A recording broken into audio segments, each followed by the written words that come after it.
Now on BBC One, Hugh Edwards with the BBC News at 10. Tonight at 10, an official review says the Manchester bombing, which killed 22 people earlier this year, could have been stopped. The bomber, Salman Abedi, had been a subject of interest to MI5 and opportunities to stop him were missed. A report by a former independent reviewer of terrorism legislation says the intelligence should have been acted upon. Having received that intelligence, MI5 should have opened an investigation, and who knows what that investigation would have found. Fact is, they didn't. We'll have details of the official review into the attack in Manchester and those in London. Also tonight, Theresa May discussing Brexit with the Spanish Prime Minister, claims that the UK is close to a deal to move on to trade talks. A decision by the International Olympic Committee to ban Russia from competing at next year's Winter Olympics after allegations of state-sponsored doping. Christine Keeler, the model at the centre of one of the great political scandals of modern times, has died at the age of 75. And we'll be live in Hull to talk to the winner of this year's Turner Prize for Art. Coming up on Sports Day later in the hour on BBC News, 3 British clubs, Celtic, Chelsea and Manchester United, are in Champions League action, playing their final group matches.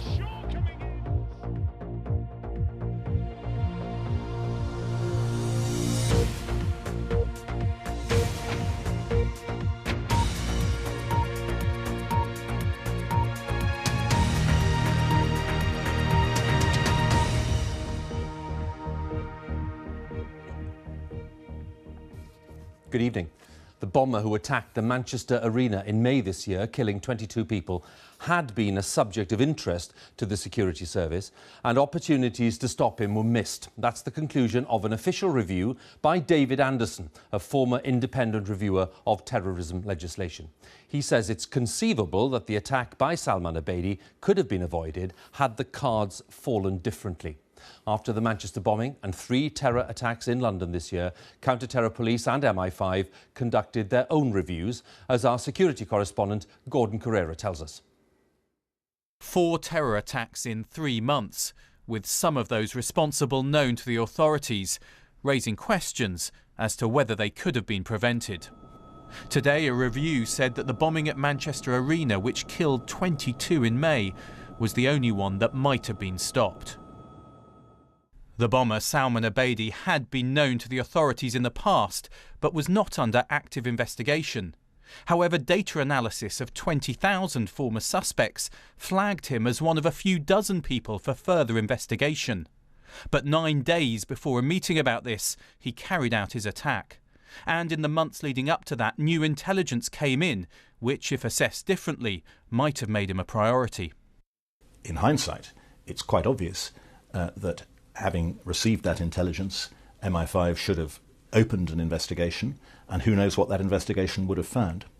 Fact is, they didn't interpret the intelligence that way. The opportunity was missed. 15-year-old Olivia Campbell-Hardy was killed in Manchester. Her grandfather today said he wasn't blaming the security services. They're going to do the best they can with the information they've got and they gather. Assess themselves, assess the situation, make decisions and act on it. And I will not fault anybody for doing the job. On the other attacks, in the case of London Bridge, ringleader Khurram Butt was under active investigation, but there were no signs of what he was planning. In Westminster Bridge, Khalid Masood was a former subject of interest, but there were no warning signs. And in Finsbury Park, there was no intelligence on the man charged. This year's attacks were a shock to the security service MI5. And today's report makes clear there do need to be some changes. There are 126 recommendations in all. Perhaps the most important, that information from here needs to be shared more freely with local police and other partners. The Home Secretary responded today by saying that police would have the money they needed. We will shortly be announcing the budgets for policing for 2017-18, and I am clear that we must ensure counter-terrorism policing has the resources needed to deal with the threats that we face. As well as these 4 attacks, 9 more plots have been stopped in the last year. and officials warn the threat remains unprecedented. Gordon Carrera, BBC News. The Prime Minister has been warned by some of her own Conservative colleagues that nothing must be done in the Brexit talks which threatens the integrity and unity of the United Kingdom. The warning was delivered after yesterday's setback for Theresa May when the Democratic Unionist Party of Northern Ireland objected to proposals for the future of the Irish border. Labour says the government's approach to Brexit is now an embarrassment. Our political editor Laura Kunsberg has more details. You can shake hands as much as you like. Prime Minister, are you confident of a deal? But it doesn't mean there'll be a deal. The Spanish leader, only one of the dozens she has to get on side. There are still a couple of issues we need to work on, but we'll be reconvening in Brussels later this week. But it's this band she needs right now. The Democratic Unionist Party's 10 MPs, feeling their power in every step. Well, good afternoon, folks. Who refused to back Theresa May's deal in Brussels yesterday over Ireland's border. Their fear it would send Northern Ireland on a different path to the rest of the UK. Clearly the text that we were shown very late yesterday morning did not translate what we had been told in general conversations into reality. Would you be willing to see the deal fail? We don't want to see the talks fail, and we don't want to see an outcome where there's no deal. We want to see a sensible Brexit. It's not a done deal, never too late. Yesterday's collapse provoked arguments on all sides, with some believing Scotland, Wales or some sectors of the economy should all get special status now. But in Dublin, one clear message: no budging. Clinging to the agreement that the North and South would mirror each other's rules and regulations in future. The ball is in London's court. The Prime Minister and the European Commission, the negotiating teams, have asked for more time. I understand that the Prime Minister is managing many difficulties. Number 10 still believes it could be back on by the end of the week. Sorted, certainly, by Christmas. But the failure yesterday meant a barrage of attacks in the Commons. What an embarrassment. If the price of the Prime Minister's approach is the break-up of the Union and reopening of bitter divides in Northern Ireland, then the price is too high. The suggestion that we might depart the European Union but leave one part of the United Kingdom behind, still inside the single market and customs union, that is emphatically not something that the UK government is considering. Confident of a deal, Mr Johnson? But there's no agreement yet at Cabinet about the specifics of what happens next. And there's brooding unhappiness among some Brexiteers about what's being promised. The former leader telling the BBC it might be time to walk away. This is a game being played out over power. And the answer at the end, it boils down to who will call the shots on this. And right now, we have to say, not good enough. We simply cannot pay this price. You're saying to Brussels, back off or we'll walk? Well, I think the statement is even more straightforward. You need to change this process and to back off. Otherwise, we get on with other arrangements. The Prime Minister and the DUP are yet to talk directly today. Theresa May is not in total control of her relationships with her friends or rivals. Laura Kunsberg, BBC News, Westminster. Well, the DUP leader Arlene Foster said tonight that the proposal being discussed yesterday by Theresa May in Brussels about resolving the Irish border question had come as a big shock. At the heart of the DUP's concerns was the prospect of reinforcing ties between the North and the Republic and potential new differences emerging within the UK. Our Ireland correspondent Chris Buckler has been to County Antrim to examine the Unionist concerns. From the port at Larne Harbour, everyday trucks and trade make the journey across the Irish Sea to Britain. Unionists say the rest of the UK is Northern Ireland's most important market, not the European Union. And in this town, some were concerned by a Brexit deal that focused on interests on this island rather than across these isles. It'll mean a united Ireland. We need to keep a hold of our beliefs and our traditions, because there's been a lot of things being sold down the river over the last lot of years, and I think we need to hold on to what we can. After many rows about flags and culture, some unionists worry that this is a kingdom that's becoming less united. Politics in Northern Ireland tends to be dominated by questions of identity.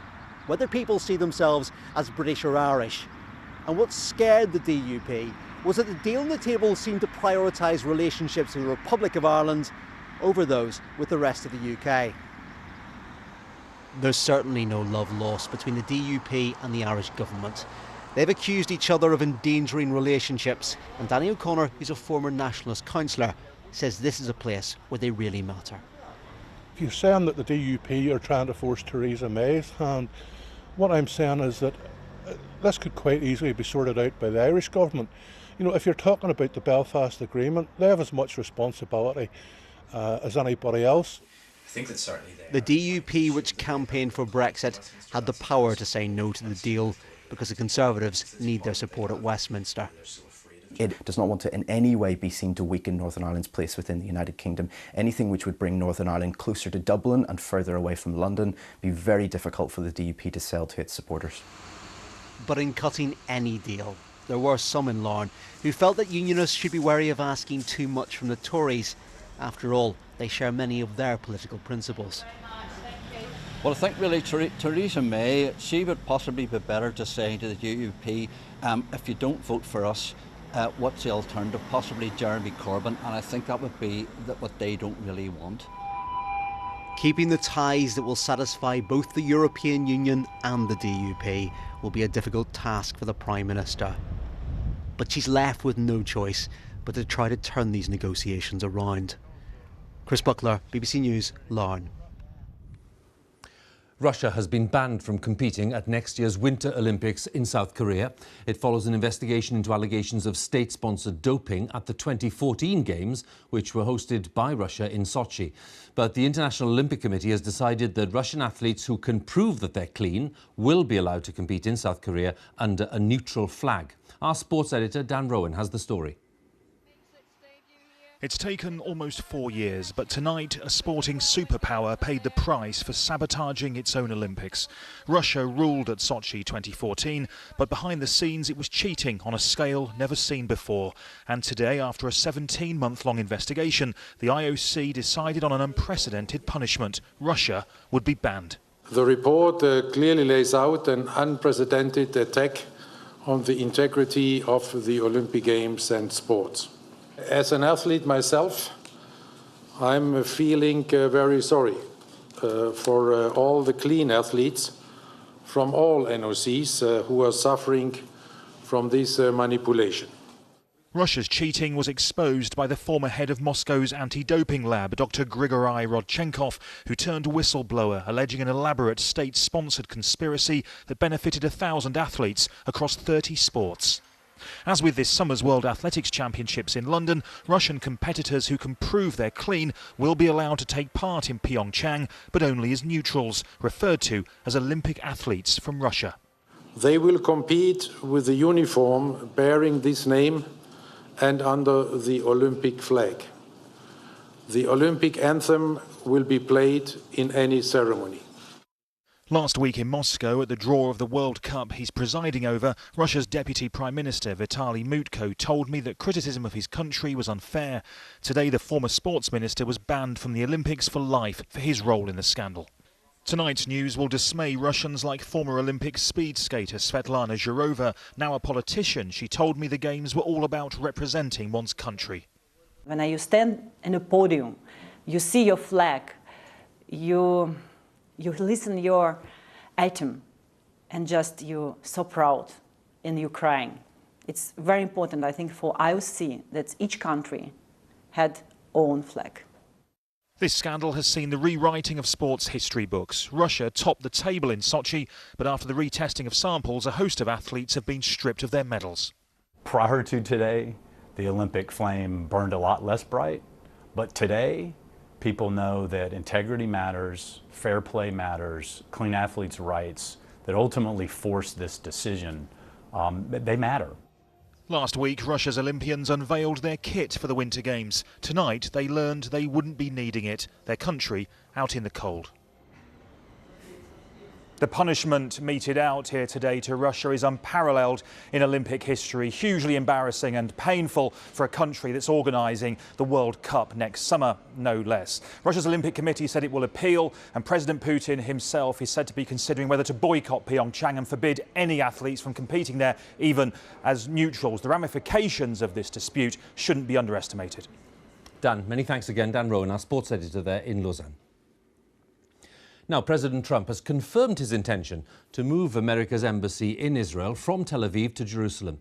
A spokesman for the Palestinian president, Mahmoud Abbas, said such a move would have dangerous consequences for world peace, and President Erdogan of Turkey threatened to cut off links to Israel, describing the issue as a red line for Muslims. Our North America editor, John Sopel, is in Washington. John, what is your take on the president's calculation here? Well, I think an awful lot of senior diplomats, Hugh, are asking exactly the same question. Why did you need to pick this fight, and why did you need to pick it now? And if you travel around America, you don't hear an awful lot of people saying, you know, one of the key central concerns for me is Donald Trump moving the US embassy. The other aspect of this, as you said, is making Jerusalem the capital. And that has provoked this enormous backlash. As you said, the Palestinians say dangerous consequences to peace and security. The Arab League, a dangerous measure. Saudi Arabia, detrimental to the peace process. Jordan saying there are serious implications for peace. Now, you've got to see this in the context of how is he going to frame it. I have spoken to people who've been briefed on the speech, and they say there may be areas to soften it up in terms of maybe for the first time Donald Trump accepting a two-state solution and East Jerusalem being part of a Palestinian state. But what you never really know is what Donald Trump is going to say until he says it.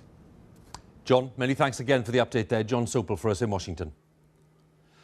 Now, it's been confirmed within the past hour that Christine Keeler, the model who found herself at the centre of one of the great political scandals of modern times, has died at the age of 75. She became famous for her involvement in the Profumo affair back in 1963, a scandal that rocked the British establishment, as Nick Hyam explains. It was the biggest scandal of the 1960s, and Christine Keeler was the woman at its centre. Model, party girl, mistress of powerful men. John Profumo was the Minister for War. He and Christine had a brief affair.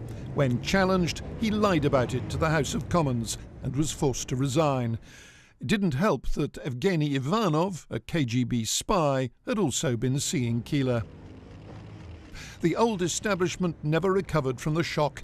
The Profumo affair spelt the end of Prime Minister Harold Macmillan's government, but also the end of an era of deference and respect in which sleaze had been discreetly swept under the carpet. It was one of the first occasions when politicians were held accountable for their private behaviour, and their bedroom antics actually had ramifications in their political careers. Christine always claimed she was more prey than predator. I wish that at that time I had been older, so that I would have been able to have answered or spoke up for myself. She'd left school at 15. Her childhood home had been a pair of converted railway carriages. She'd a child at 17 and then lived with Peter Rackman, a notorious slum landlord. Later, a West Indian boyfriend was charged with assaulting her, and Christine lied in court. She was jailed for perjury. Who is that? By the business. She lives here. She owns the shop round the corner. She went on to write 3 books, one filmed as Scandal. Christine was happy to help with the film's publicity. I told you, I'm happy as I am. I've never felt bitter. I think that's just, some press have said that, but I've never felt bitter. Maybe they're hoping I was, you know. But no, not at all. I haven't felt bitter. I'm pleased that the truth can come out now. But she was often broke, a victim, many thought, of establishment hypocrisy, and 2 marriages ended in divorce. Tonight, her son said she'd earned her place in British history, but at huge personal cost. Christine Keeler, who died late last night at the age of 75. A BBC investigation has found that online streaming apps used by children to make live broadcasts are being infiltrated by men trying to groom young people. The National Crime Agency says it's arrested more than 190 men across the UK in a single week in connection with sexual offences against children. Our correspondent Angus Crawford has this special report.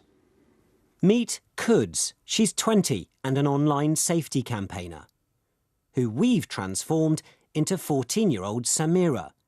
She's going to try some of the most popular live streaming apps to see what it's really like to be a teenage girl online. I am Samira, I'm 14. First, Periscope, Twitter's live video app, used by children all over the world.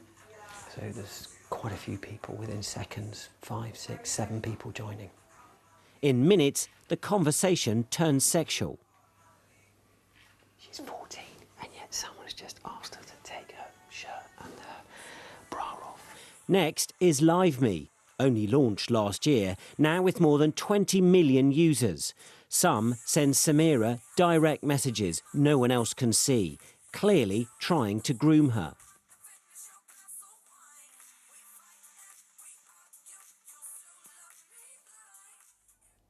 Omegle is a one-to-one video chat app that randomly connects her to users around the world.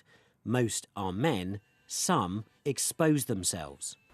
I just said hi, he said, may I show it? I said, what? He's got it out. Pretty much as soon as I started, all I said was hi, I think I was 14 and a girl, and then I was just inundated.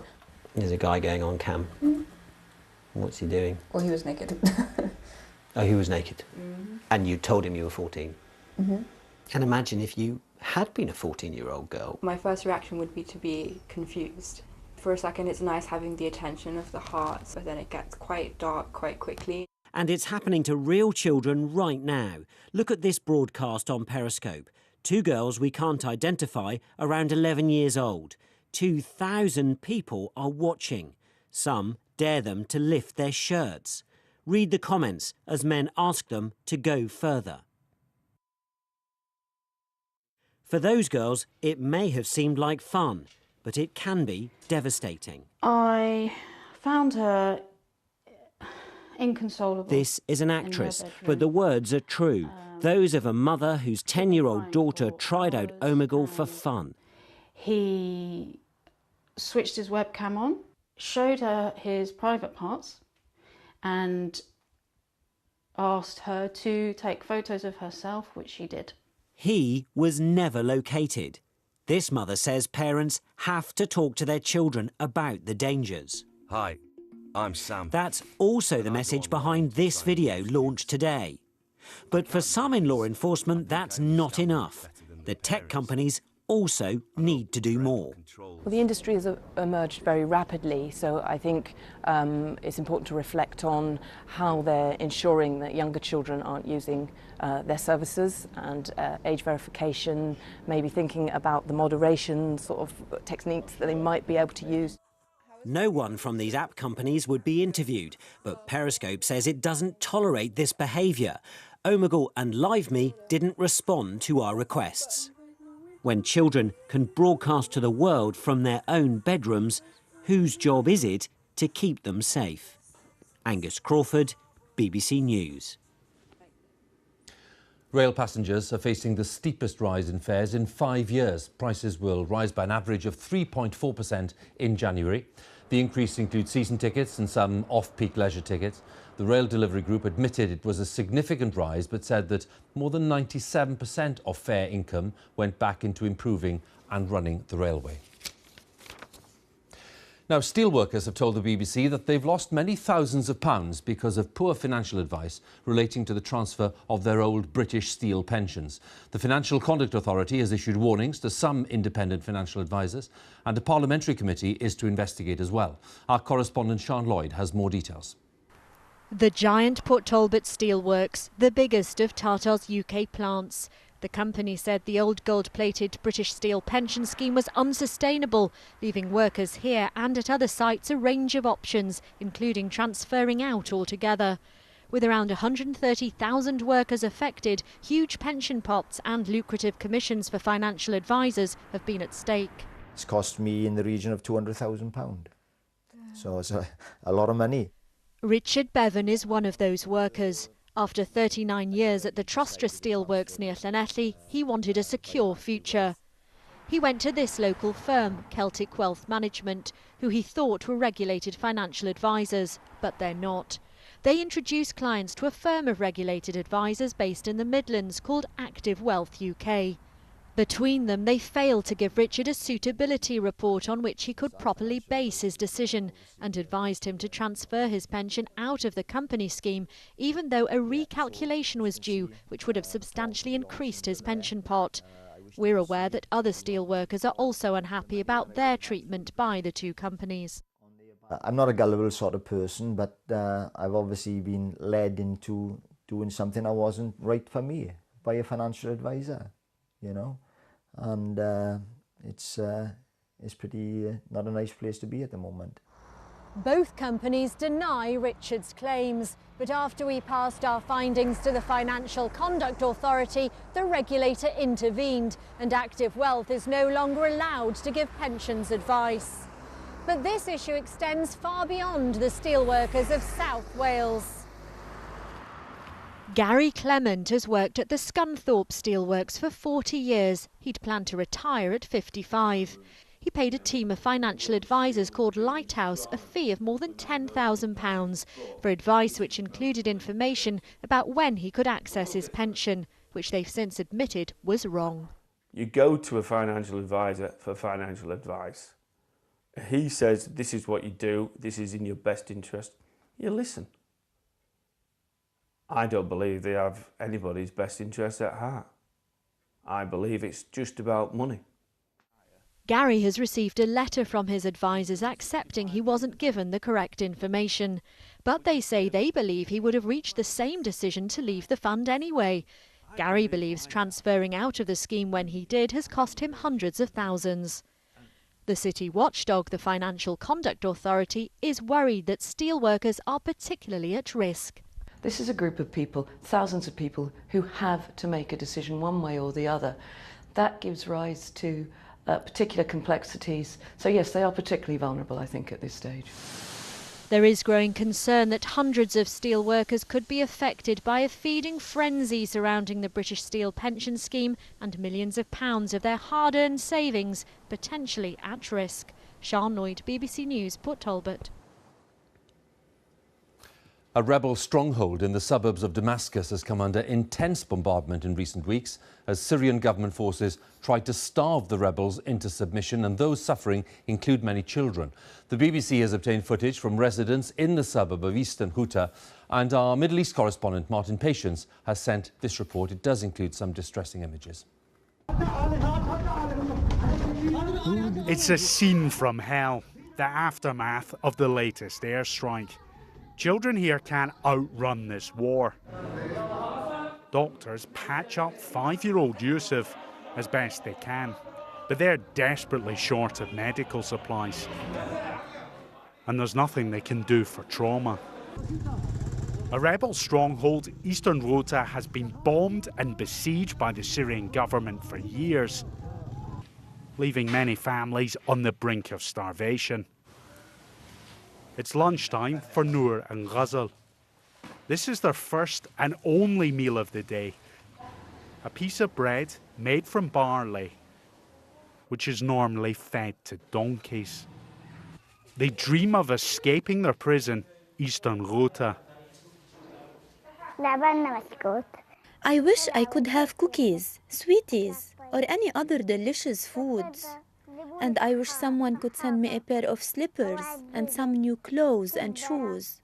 I really miss food, like chicken, cheese, tea and juice. In another home, 2.5-year-old Hamza is suffering from severe malnutrition. He wears makeshift nappies. Hamza was abandoned before being taken in by a neighbour. Mohammed says he's like one of her own children. Hamza's my son now, she says. There's supposed to be a ceasefire in Eastern Ghouta, but the fighting is intensifying. For the people here, there's no respite from the war. Martin Patience, BBC News, Beirut. More tributes have been paid today to the Indian actor and Bollywood star Shashi Kapoor, who died yesterday at the age of 79 after a long illness. Last night, we showed the wrong images, for which we apologise. The actor, part of one of India's greatest acting families, appeared in more than 150 films, including a number of English-language productions. Shashi Kapoor won numerous acting prizes during his long career, as well as one of India's highest civilian awards. Some cricket news. The England captain Joe Root has maintained hopes of an unexpected victory against Australia in the second Ashes Test. He made an unbeaten 67, taking England to 176 for 4 at the close of play on the 4th day. The last day's play begins in a few hours, with England needing a further 178 runs to win. Well, the winner of this year's Turner Prize for Art has been announced in Hull tonight. Let's join our arts editor, Will Gompertz. Who's there? Will.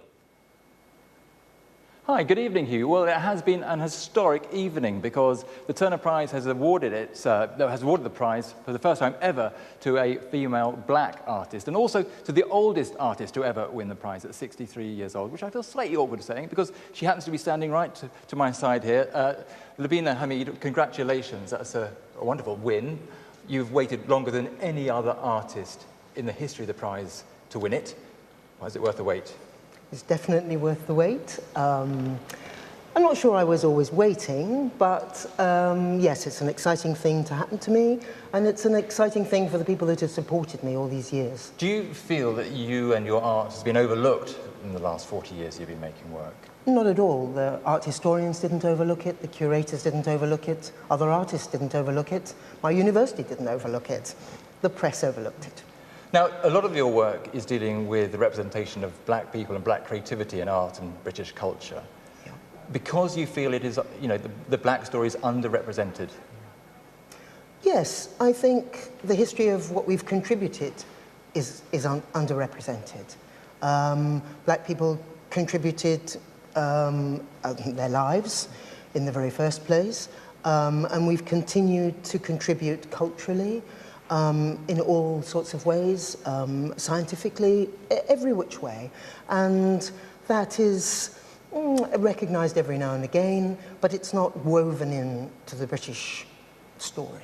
And do you think you winning this prize will change the game at all? Will it change people's perspectives and attitudes? No, I don't think it will, but I think it will get people talking, which is the point of my work. Okay, Lavina Hamid, congratulations on winning the Turner Prize. Thank you very much indeed. Hugh. Well, many thanks, and of course, many congratulations to the winner of this year's Turner Prize. That's all for tonight here on BBC One. It's time for the news where you are. Have a good night.